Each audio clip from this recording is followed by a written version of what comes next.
ìyá ìyàwó alọ́ òun ló lógun, kí gbogbo yẹn dìde ní àgbáyé ẹ lọ gbàdúrà fún màmá yẹn. Méjì ni ó lè pe alọ́ ní ẹjọ́ tí ó bá jẹ̀bi gbogbo ohun tó ṣẹlẹ̀. Èkíní, ìdájọ́ Ọlọ́run lè fi lẹ́jọ́. Wọ́n alọ́ ò ní í zù ọ́ ní ìwòye tèmi. Kí ni ìdí tí mo fi sọ pé wòlíì alọ́ ò ní í zù? One, nínú ìlànà ìjọ Àpọ́sítélì ti Kristi, ẹnikẹ́ni tó bá máa joyè àlùfáà, ìyàwó ẹ̀ gbọ́dọ̀ wà lẹ́gbẹ̀ẹ́. Ẹni bá máa joyè alábòójútó with the district, wọn ò lè fi district superintendent jẹ débi ìbẹ́sọ̀ rẹ̀ kí ìyàwó ẹ̀ má jókòó. Number 3, kò sẹ́nikẹ́ni tó lè joyè zonal superintendent nínú ìjọ Àpọ́sítélì ti Kristi débi kí wọ́n pòṣẹ̀ lọ sí branch míì. Òfin wa, ìlànà wa sọ wípé ìyàwó wa gbọ́dọ̀ wà ní ẹgbẹ́ wa. That is what we sign. Ṣùgbọ́n alọ́kọ́ ló ní ìzù àwọn adarí wa nínú ìjọ CAC, especially ìjọba bàbá Ọládélé, òun ló ba ayé alọ́ jẹ́. Kì í wá sáyé alọ́ nìkan náà ń bàjẹ́, ayé gbogbo àwa tá ń bọ̀ lẹ́yìn náà ń bàjẹ́. Kí ló dẹ̀ fà tán fi ń báyé wa jẹ́ ìní pé ọjà méjì ni àwọn olórí wa nínú ìjọ Àpọ́sítélì ti Kristi ná, ọjà owó àtọjà ẹ̀bùn.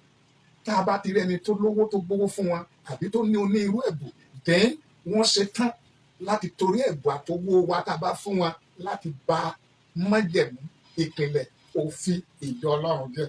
That is the problem we have. And gbogbo ohun tí ó ṣẹlẹ̀ sí orí afẹ́fẹ́ nípa ọ̀rọ̀ ẹ̀gbọ́n wa lọ, pé alọ́kọ́ ló ń ṣẹ̀sìn, bíi pé àwọn ìjọ wa ọmọ tó ń ṣẹlẹ̀, àwọn bàbá bàbá ìkọ́ ló ń ṣẹ̀sìn, ìjọ Àpọ́sítélì ti Kristi wa gàgà ló ń ṣẹ̀sìn, àwọn olórí wa ló ń ṣẹ̀sìn, nítorí pé a lè pe orí petu ká má pe gbùdú ẹ̀. Ṣé bí Násírì bẹ́ẹ̀ wò yìí, ṣé bí ọmọ ìjọ CAC ni, if I'm doing anything wrong today, I am not, my own is very simple. Out of 100%, my own is just a 25%. The 75% of the blame came from the leader and the people who believe they are my leader and they are my guardians and I be under them. I don't need sorrow. That is my number one view. Àwọn olórí wa ló ń ṣẹ̀sì kì í ṣàlọ́. And ìdí èkejì tí mo fi sọ pé alọ́ ò ní sọ̀rọ̀ ni pé tí Násírì alọ́ àwọn olórí wọ̀nyí tí a bá ń ṣe kankan tá bá ń bá wa sọ̀rọ̀ tá pè wá tá jẹ́ ká mọ òtítọ́, then ẹ rí i pé ìjọ ò ní rí bí ó ṣe rí yẹn. That is my number one. Number 2, ẹ kà máa gbàdúrà fún alọ́ gbogbo ẹ̀yàn ọmọ Ọlọ́run. Nǹkan méjì péré ni bí àwọn kókó kéde jù bẹ́ẹ̀ lọ, bí gbogbo èèyàn gbógun dìde jọ jùlọ jù bẹ́ẹ̀ lọ fún alọ́, kò lè já alọ́ bọ́, kò lè afẹ́ ẹ̀ka lọ. Nítorí pé ó ní gómìnà, ó ní sẹ́nẹ́tọ̀, ó ní gbogbo tó ní, ó ti ní gbogbo téèyàn lè ní. Nǹkan méjì ni ó lè pe alọ́ ní ẹjọ́ tí ó bá jẹ̀bi gbogbo ohun tó ṣẹlẹ̀. Èkíní, ìdájọ́ Ọlọ́run lè fi lẹ́jọ́. Èkejì, ẹ̀rí ọkàn. Lẹ́yìn nǹkan méjì yẹn, àwọn kan ti dìde dé kòríta tó jẹ́ pé kò sí tó lè dá wọn bọ́ mọ́. Ariwo ẹnu lásán nìkan lákàn pa. That is number 1. Nípa ti alọ́ nìyẹn, èyí tí mo lè dá sí nìyẹn. Number 2, ìyá ìyàwó alọ́ òun ló lógun, kí gbogbo yẹn dìde ní àgbáyé ẹ lọ gbàdúrà fún màmá yẹn. Kí ni ìdí tí mo fi sọ pé ìyá ìyàwó alọ́ ló lógun?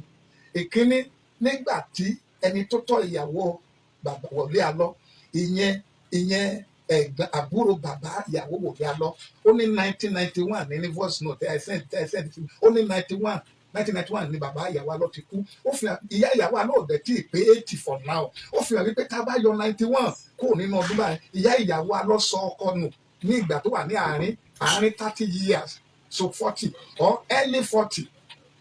So ìyá ìyàwó alọ́ sọ ọkọ nù ní early 40. So màmá yẹn ló lé ogun, kì í ṣe alọ́. Ìyá ìyàwó yẹn ti sọ ọkọ nù láti early 40 ní ó ti jèrè ọkọ. Now ọmọ rẹ̀ àbíkẹ́yìn rẹ̀ tó wá rápálá títí, ó tún rí ìràwọ̀ àgbáyé fẹ́, ògo àgbáyé, nítorí àánú àgbáyé gbà, ó tún gun ọ̀kadà ní èjì yẹn. So màmá yẹn ló lógun. Ẹ̀yin abiyamọ àgbáyé, ẹ fi tìyá ìyàwó alọ́kọ́ ọmọ kẹ́ fi gbàdúrà, kẹ́ẹ̀dẹ̀ gbàdúrà fún màmá yẹn. Ìkíní ni pé ogun tí ò jẹ́ kó jèrè ọkọ kò tó jẹ́ kó jèrè ọmọ. Olúwa bẹ̀yìn abiyamọ ṣẹ. Tó bá jẹ́ ìyàwó alọ́ nìkan ṣoṣo ni màmá yẹn bí is enough, pẹ̀lú orí ẹ̀ tó kó dọ̀dà lọ. That is one. Kí ẹ wá wo ìrìnàjò yẹn. irú màmá yẹn ò yẹ kó wà ní Nàìjíríà, tó ló yẹ kó wà nílùú òyìnbó kó máa bá a lọ pẹ̀lú ìyàwó ẹ̀ tó ma, tó bá jẹ́ pé orí ẹ̀ sán tó gun ògbórí ẹ̀. Ẹ wo yẹni tí wòlíì Alọ́ ń gbé lọ sí Israel lọ́dọọdún, ẹ wo yẹni tó ti kó travel tí ìyá ìyàwó ẹ̀ dẹ̀ wà ní Nàìjíríà tó ń bọ̀ kadà, ẹ wo yẹni tí bàbá Alọ́ ń ra mọ́tò fún. So ìyá yẹn ló ní ìdàdúrà. Alọ́ ò ní sọ̀rọ̀. Bí ó bá jẹ́ lóòótọ́ lẹ fẹ́ràn màmá yẹn, ẹ lọ gbàdúrà fún Ọlọ́run mú ègún kúrò lórí ẹ̀. Ìyẹn tìyá ìyàwó Alọ́, ìyẹn tìyá ìyàwó Alọ́. Eléyìí tìyàwó Alọ́, ìyàwó Alọ́ jẹ́ ẹnìkan torí nínú òfin Bíbélì sọ pé ká máa tọ́jú opó. Gbogbo àwọn opó tí bàbá Alọ́ ń tọ́jú, ṣé ìyá ìyàwó ò kí sopó ni? So ogun ni màmá yẹn ní tìyá ìyàwó Alọ́. Ìjọ ní tìyàwó Alọ́. Ìyàwó Alọ́ jẹ́ ọmọ tí ò lajú kó tó fẹ́ Alọ́. Ó jọmọ tí ó, gẹ́gẹ́ bí tí ìyá rẹ̀ sọ pé Alọ́ ló jábàálẹ̀ ọmọ òun, ọmọ òkú ọ̀run ni. Ó jọmọ tí ò lajú. So èyí tó dẹ̀ ṣẹlẹ̀ sí ìyàwó Alọ́ ó ṣẹlẹ̀ sí mi náà. Odidi ọdún àkọ́kọ́ tí mo fẹ́ ìyàwó mi, ẹ̀mí búburú yẹn kẹ̀, gbogbo àwa wòlíì ṣe èsì ló wà nú ẹ̀. Tá bá ti fẹ́ ìyàwó, a máa kọ́ọ̀tì ìyàwó wa pẹ̀lú fámìlì ẹ̀ ni. Odidi ọdún kan ni ìyàwó mi náà fi bá ẹbí ẹ̀ sọ̀rọ̀. Ọ̀n ti gbà tẹ́rì ọkàn dání lẹ́jọ́ pé sẹ́mi lè wà lódidi ọdún báyìí kí n má bá wọn máa fi sọ̀rọ̀. Ni mo ṣẹ̀ṣẹ̀ rí kan sáì tí mo mú ìyàwó mi lọ kí ìyá ẹ̀. Ẹ̀mí búburú yẹn inú gbogbo àwa ìránṣẹ́ Ọlọ́run ní ṣe èsì, ó kúnnú wa, a sì ní ìdí deliverance. Wọ́n tẹ́lẹ̀ jáde ká bú mi o, káwọn àwọn èèyàn wa o, but I need the deliverance. Àwa ìránṣẹ́ Ọlọ́run ṣe èsì. These are the issues we have. That is nípa tìyàwó yẹn. Ìyàwó yẹn kò ń sọmọ tó ti rí ta. Ìgbà tí ọlọ́dẹ̀ fẹ́ àánú dé, so Alọ́ fi ìlú òyìnbó yẹn ló fi àárẹ̀ ṣe àti àwọn ìgbé ayé àwa wòlíì tá a máa ń ríran búburú pé ogun ilé wa ó fẹ́ pọ̀ ọmọ ó fẹ́ ṣe kíní o, láti kó ẹ̀rù burúkú bo ìyàwó wa. Kì í ṣe Alọ́ nìkan, gbogbo wòlíì tí èsì gbogbo wa bá fẹ́ nìyẹn. Ọlọ́run ló tàṣẹ deliver ní láàrin wọn. Àwa tó dẹ̀ kọ́ Ọlọ́run tó deliver wa, that is tìyàwó yẹn.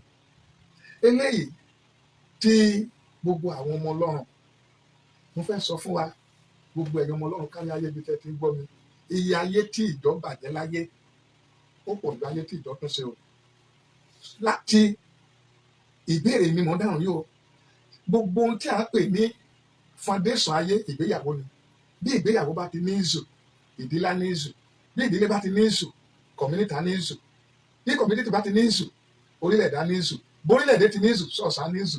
So tó o bá ṣe wà jẹ́ ọmọ Ọlọ́run tòótọ́ tí o rò pé perfect church kan wà, perfect ìdílé kan wà, ẹ̀tẹ̀sùn nímú o. Ibikíbi tọ́lọ́run bá ti pèsè ẹ sí, yá wá òtítọ́ rí. Tó o bá ti wá rí òtítọ́, gba òtítọ́ gbọ́. Kẹ má tẹ̀lé ẹ̀ka ìsùn, kẹ má dẹ̀jẹ́ kẹ́mi òpó bá ọjà sípò àṣìbíṣì. Eléyìí ti bàbá wa Sunday Igboho, eléyìí ṣe Olúwa ló rán mi o. Nínú àdúrà mi, ẹ̀mí mi kà wá sọ́dọ̀ ẹ̀ kí n gbàdúrà fún un. Bọ̀ bí mo ṣe ń gbàdúrà, ẹ̀mí mi ní kí n sọ tí mo fẹ́ sọ yìí. Mo fẹ́ bẹ Sunday Igboho, bó tẹ̀ jẹ́ wọ́n ní wòlíì Sunday Igboho ní mítà wọn kan, mi ń ṣe wòlíì Sunday Igboho. Bọ̀ mo nínú dídùn sí gbogbo ẹnikẹ́ni tó bá ń jà fún òmìnira ilẹ̀ Yorùbá, mo dẹ̀ ní dídùn láti gbàdúrà fún wọn. Mi ì mọ Sunday Igboho rí, mi ì dẹ̀ rí. Mo fẹ́ bẹ Sunday Igboho ní ìyọ́nú Ọlọ́run kí ó wo ọjọ́ orí àti ti bàbá Akíntóyè. Bàbá Akíntóyè ti jẹ díẹ̀ láyé o. Kí Sunday Igboho kó dúró tọ́jú àwọn ọmọ àtìyàwó ẹ̀ o. Tí ó bá expect pé òun fẹ́ wá sórílẹ̀-èdè, òun fẹ́ wá ṣe polówó kan, òun fẹ́ wá ṣe kéde kan for this time around, irọ́ ló wà bẹ́ẹ̀ o. Ìjọba ọ̀run àpáẹ̀dì ló ń rúlu Nàìjíríà lọ́wọ́ o. Ìjọba tó ń rúlu Nàìjíríà lọ́wọ́ yìí, ìjọba igbákejì Abacha ni o. Ìjọba second Abacha government ló wà lórí ipò lọ́wọ́ o. Ìjọba tó wà lórí ìjọba lọ́wọ́ ìkìjọba APC wọn ẹ̀. Ìjọba apọmọlẹ́kúnjayé mi o. Mo fọba àwọn bàbẹ́ o, kó forí ẹ̀ pamọ́ o. Ìjọba yìí ṣe ìjọba tí ìjọba ọ̀dájú ni o. Ìjọba ìpè àtẹ̀gùn ní lọ lọ́wọ́ Nàìjíríà yìí o. Ó lè má gbọ́ ohun tó mo sọ fún yín o. Ìjọba ìpè àtẹ̀gùn, ìjọba bí o pa kò bú bí o bú kò sáládà. Ìjọba àfìyàjò lóòótọ́ ni o. A ní ilẹ̀ Yorùbá tẹ̀dẹ̀ fẹ́ jà fún. Ẹ jẹ́ n sọ fún yín o. Gbogbo àwọn ọba ilẹ̀ Yorùbá tá a fẹ́ jà, tá a fẹ́ gba Yorùbá náà, gbogbo wọn ló ń ṣiṣẹ́ fún olóṣèlú yìí o. Olóṣèlú ni Gani Adams ń ṣiṣẹ́ fún o. Olóṣèlú Ọọ̀ni of Ifẹ̀ ń ṣiṣẹ́ fún o. Àwọn bọba tí ń bẹ nílẹ̀ ní ìṣe olóṣèlú ni o. Mo sì bẹ̀ ọ́, ìlú yìí for now Sunday Igboho ní ìtúsọdún bẹ́ẹ̀ àbọ̀ là ń sọ fọ́mọlúwàbí o. Wọ́n bá dénú àbọ̀ dídí o. Tá a bá ti lè mú ọ káwọn ìjọba burúkú yìí ẹ má má gbà tàwọn wòlíì wòlíì àfi mídíà wáwó wọ̀nyí àtòkìkì irọ́ mà ní ẹ̀tàn mà ní ní tí mo fẹ́ sọ ọdún bẹ́ẹ̀ bá fẹ́ wá kò ṣe wàhálà o ṣùgbọ́n ilẹ̀ Yorùbá ò sọ pé àwọn fẹ́ bọ́ ní ìsìn òṣèlú náà fẹ́ ṣe. Ọlọ́run àwọn ọmọ ogun sọ fún mi láìpẹ́ yìí nínú àdúrà mi wípé wọ́n gbé owó fún onítìrí ni láti fọ́ ẹgbẹ́ ajìjàgbá ilẹ̀ Yorùbá nínú ayé nínú òkùnkùn láti gbé dìde láti fọ́fìtì plan ni gbogbo àwọn tó Yorùbá ní sọ kìíní. So setup wà ń ta o tó mo sọ fún mi bó bá fẹ́ wà o bó fẹ́ ṣe rálì bó fẹ́ ṣe o ayé ta wà yìí ṣèfẹ́nu rẹ ni o. So ìjọba tó wà níta Ṣẹ́gun Àbáṣà ni o kẹ́ẹ̀dẹ̀ wá wo ẹ̀ tí ì rí kankan nínú ìjọba tó wà níta yìí ní táǹpẹ̀ ní Tinubu gangan ò tí ì farahàn o tó bá ti lè wọlé 2027 àti nọ́ọ̀tì o àti Ìgbò àti Yorùbá wọn á mọ̀ pé Jagaban gangan wọn ò tí ì rí Jagaban o eléyìí táwọn rí ó ti ń wo ibi tó fẹ́ gbà kò sí wọn tó ní sàdámà lórí èyí tí mo fẹ́ sọ fún yín nìyẹn èyí tí mo fẹ́ sọ fún yín ó ṣeé ṣe kó ti mú àwọn èèyàn kankan ó ti wọn máa lẹ́ka àwọn former president yẹ so tí mo fẹ́ sọ fún yín nìyẹn ojú bẹ́ẹ̀ yẹn lọ ẹ̀yin ọmọ Ọlọ́run kárí ayé èyí tí mo wá sọ ní kókó nìyí ẹ bá mi jẹ́ kí mẹ́sẹ̀gì ó dọ́dọ̀ àwọn ọmọ Yorùbá gbogbo kí wọ́n dẹ̀ gbàdúrà kí Ọlọ́run kó jọ á máa gba Yorùbá lè sọ ṣùgbọ́n nínú ìjọba wọn ẹ̀kọ́ wọn á dàbàrú yín o àmọ́dún ẹ̀ o àmọ́ púpọ̀ bàbá Akíntóyè ọmọlọ́mọ làárọ̀ dé tòrótòró o èso yẹ yín báyìí ní ìgbó àgbà ní o ṣùgbọ́n ó ti jẹ díẹ̀ láyé o ní tí mo fẹ́ sọ fún ìmọ̀ràn mi gbogbo ẹ̀yin ọmọ Ọlọ́run mo kà fẹ́ kẹ́ gbàdúrà kan ṣoṣo péré àdúrà tí mo fẹ́ kí gbogbo ẹ̀yin ọmọ Ọlọ́run gbà àti gbogbo ẹ̀yin ọmọ Ọlọ́run tí ẹ̀ ń tẹ̀lé mi lórí mẹ́díà ẹ kà gba àdúrà pé Olúwa eléyìí Samuel kọ́ ilé wòlíì Ọlọ́run ni ó kọ́lé ó dẹ̀ ní ìlú Rámà tó gbé bò bí Èlíjà ṣe ní agbára Ọlọ́run tó tóbi tó pená tó kò kọ́lé bí igbó lọ̀rọ̀ rẹ̀ rí ẹ̀yin ọmọ Ọlọ́run tí ẹ gbọ́ mi káyálé ẹ kà orúkọ Jésù Olúwa gbà mí lọ́wọ́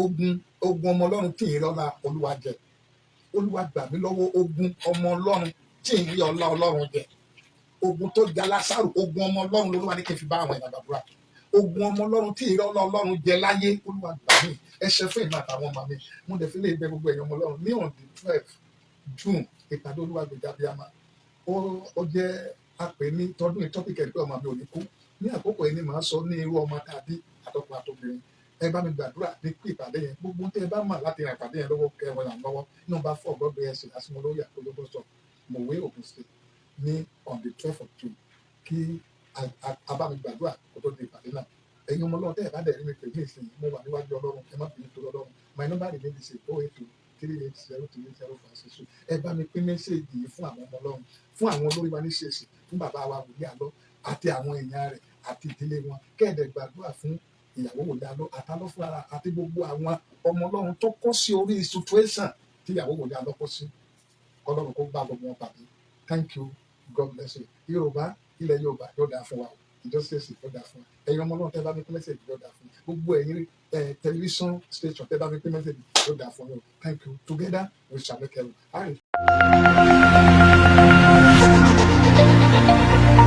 it.